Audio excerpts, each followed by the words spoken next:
আল্লাহ রাসূল সাল্লাল্লাহু আলাইহি ওয়াসাল্লাম বলছেন, বিচারের মাঠের একটা দৃশ্যের বর্ণনা দিচ্ছেন।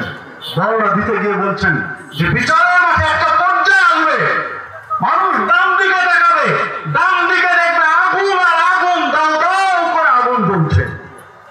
মানুষ বাম দিকে তাকাবে, বাম দিকে দেখবে আগুন জ্বলছে, দাও দাও করে আগুন জ্বলছে। ডানে আগুন, বামে আগুন, উত্তপ্ত জাহান্নামের অগ্নিশিখা লেলিহান আগুন দাও দাও করে জ্বলছে। সামনে আহকামুল হাকিমিন, ন্যায় বিচারক। যেদিন বিচারের কোনো নড়চড় হবে না। যারা পরিমাণ ভালো কাজ করে থাকলে সেটিরও প্রতিদান দিবেন, যারা পরিমাণ খারাপ কাজ করে থাকলে সেটারও খারাপ প্রতিদান দিবেন। সেই দিন ডানে আগুন, বামে আগুন, সামনে আহকামুল হাকিমিন। এই কথা বলার পরে আল্লাহ রাসূল সাল্লাল্লাহু আলাইহি ওয়াসাল্লাম বলছেন, ইত্তাকুন নার ওয়ালাউ বিশিক্কি তামর। তোমরা জাহান্নামের আগুন থেকে বাঁচো, ডানে বামের আগুন থেকে বাঁচো। খেজুরের একটা অংশ দিয়ে হলো, কিছুই নেই তোমার কাছে, মাত্র একটাই খেজুর আছে।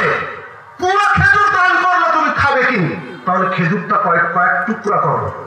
বলো বেশিক্কে তামার, শিক্কে তামার মানে পুরো খেজুর না, খেজুরের একটা অংশ, কয়েক ভাগ করে একটা ভাগ। তোমার কাছে একটাই খেজুর দান করে দিলে তুমি খাবে কি?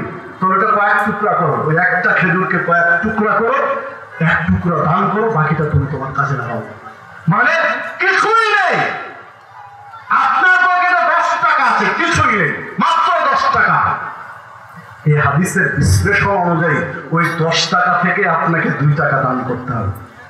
অন্যদিন 10 টাকা খেতে লাগে, সেদিন 8 টাকা খান, খাবেন 8 টাকা, 2 টাকা রাস্তায় আল্লাহর রাস্তায় দান করেন। এটা বাঁচার জন্য জাহান্নামের আগুন থেকে, ইত্তাকুল্লাহ, জাহান্নামের আগুন থেকে বাঁচো, বাঁচো। অথবা শিক্ষিত আমার খেজুরের একটা অংশ দিয়ে হলো, যে হাদিস সহিহ বুখারী।